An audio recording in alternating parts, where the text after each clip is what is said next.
भजन की कमाई, अरे काहे भरोसा ज शरीर का।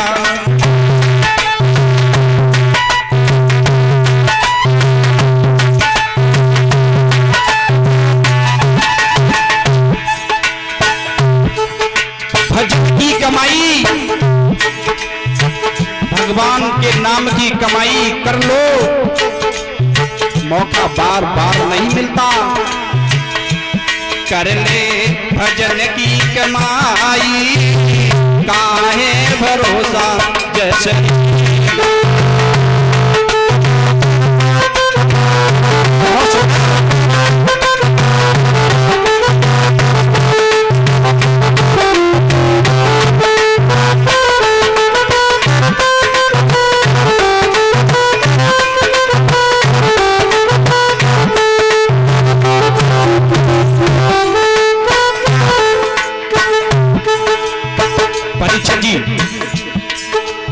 एक बात पे ध्यान देंगे, क्यों? श्वास पवन का अंदर बाहर होता या ना जाना,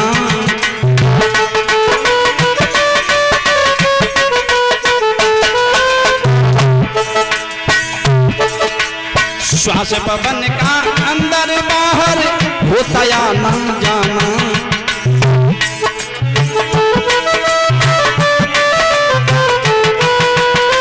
सुने, अंदर की अंदर रह जाए, बाहर की बाहर रह जाए, कुछ भी नहीं ठिकाना काया इसी काम आई काहे।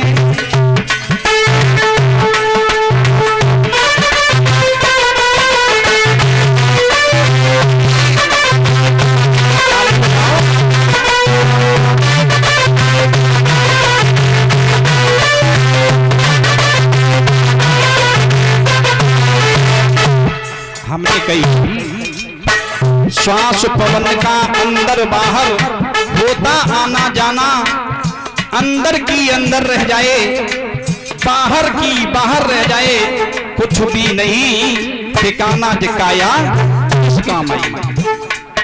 विचार करें, आप बैठे हैं, हमने कई ऐसी घटनाएं देखी, लोग नाचते नाचते खत्म हो जाते, प्राण निकल जाते हैं, पता ही नहीं चलता। क्यों? सांस खींची, अंदर गई, तो अंदर की अंदर रुक जाए, क्या होगा? खत्म कहानी। ऐसे न समझो, दूसरी भाषा में और समझो। सूरज शाम को ढल जाता है, अगर ये सूरज सुबह निकलता है, अगर वो न निकले, क्या रहेगा? अंधेरा रहेगा ना परीक्षित जी, अंधेरा रहेगा ना। इसी तरह से सांस अंदर रुक जाए या बाहर निकाली तो बाहर रह जाए, अंदर न गई तो सारी कहानी खत्म हो जाएगी ना। ये शरीर किसी काम में नहीं आया, जानवर का शरीर काम में आ जाता है, हड्डियां काम में आ जाती है, मानव का शरीर जला दिया जाता है लकड़ी की भांति। लेकिन मनुष्य अच्छे अच्छे काम करता है, गलत भी करता है ना। लेकिन जब मृत्यु होती है, जब तो अगर अच्छे काम करे हैं तो भगवान की प्राप्ति होगी, नहीं कि नरक की प्राप्ति होगी। आदमी जब जन्म लेता है, जन्म लेने के बाद जब सियाना होता है, अच्छे गलत की पहचान करना जानता है, उसी समय से तो रथ चलते हैं। तो रथ समझने की बात है, तो रथ चलते हैं। वो रथ कौन से हैं? जे रथ ना है, पुण्य और पाप, दो रथ चलते हैं, और एक होता है पुण्य का, एक होता है पाप का। जब पुण्य का आगे चलता है रथ, पाप का पीछे चलता है, तो घर में, अपने घर में, परिवार में शुभ मंगल, अच्छे अच्छे कार्य होते रहते हैं, कोई अप्रिय घटना नहीं होती। और जब ये पाप वाला रथ आगे जाएगा, समझ लो अमंगल अमंगल ही होगा। क्यों? क्योंकि वो रथ आगे तो आज आपके गांव में पुण्य का रथ आगे चल रहा है, तभी कथा हो रही है आपके गांव में, समझ लें।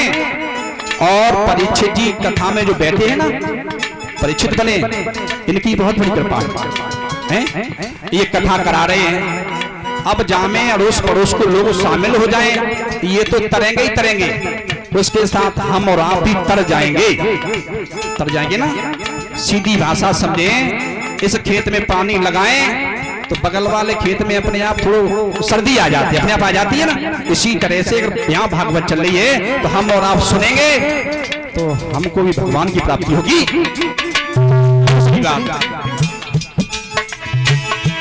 कर ले भजन की कमाई, काहे भरोसा शरीर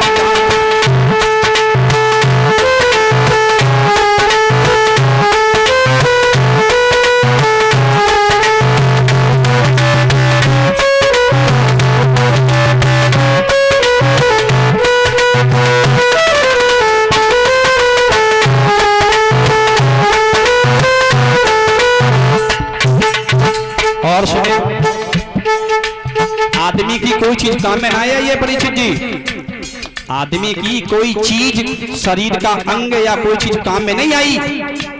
माफ करें, हमारी माताओं की एक चीज काम में आ जाती है, एक चीज। अब सोच रहे होंगे माताओं की ऐसी कौन सी चीज है जो काम में आ जाती है, तो माफ करें, हमारी माताओं के सर के बाल है ना परीक्षित जी, बिकन लगे हैं, बिकन लगे। हाँ आ तो है गांव में 4000 रुपया किलो हो गए अब तो। और हमारे योगेंद्र बैठे जी, इन बार रखा ले जाए चक्कर में, एक महीना में 2 महीना में बड़बड़े हो जाए, हम बेच दिए 4-5 हजार रुपया हो जाओ नहीं।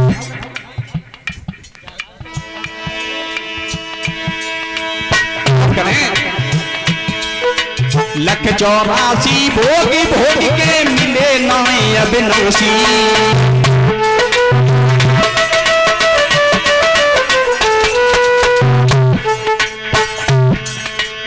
चाहे बंदे मथुरा जाना, चाहे बंदे मथुरा जाना, चाहे जाना काशी, ये मूर्ति घट में बसी है, काहे भरोसा शरीर का।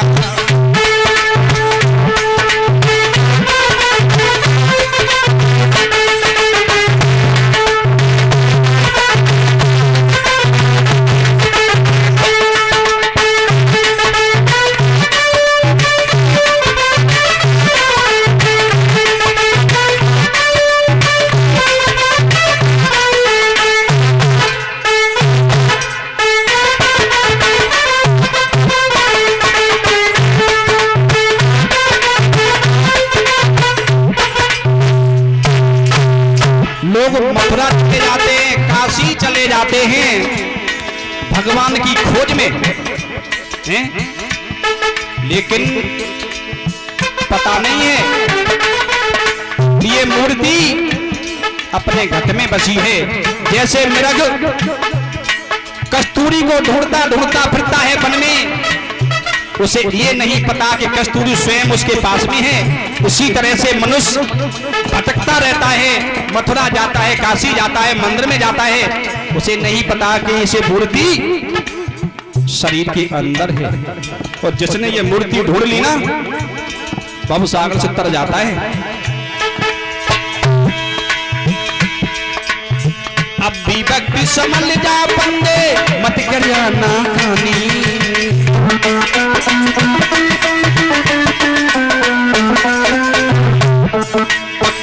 अब भी भक्त है समझ जाओ, ये तो मैंने देखा है, नई लड़का ना समझता है।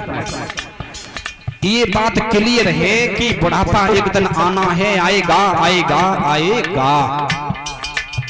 जो बुढ़ापे की दहलीज पे बैठे हैं, चल रहे हैं, उन्हें पूछो कितने कष्ट हैं बुढ़ापे में।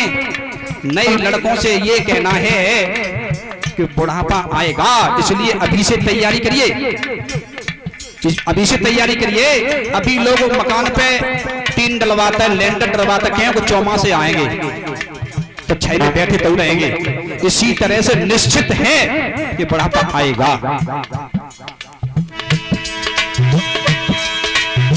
अब भी भक्ति समझ जा बंदे, ना करिया ना कानी।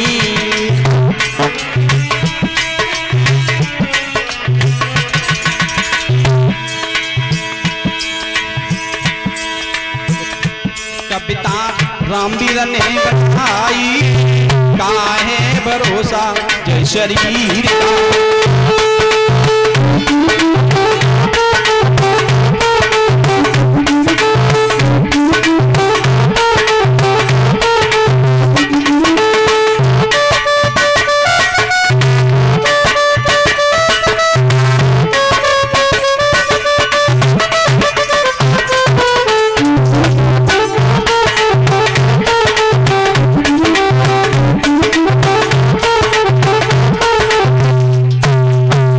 बोलिए कन्हैया लाल की।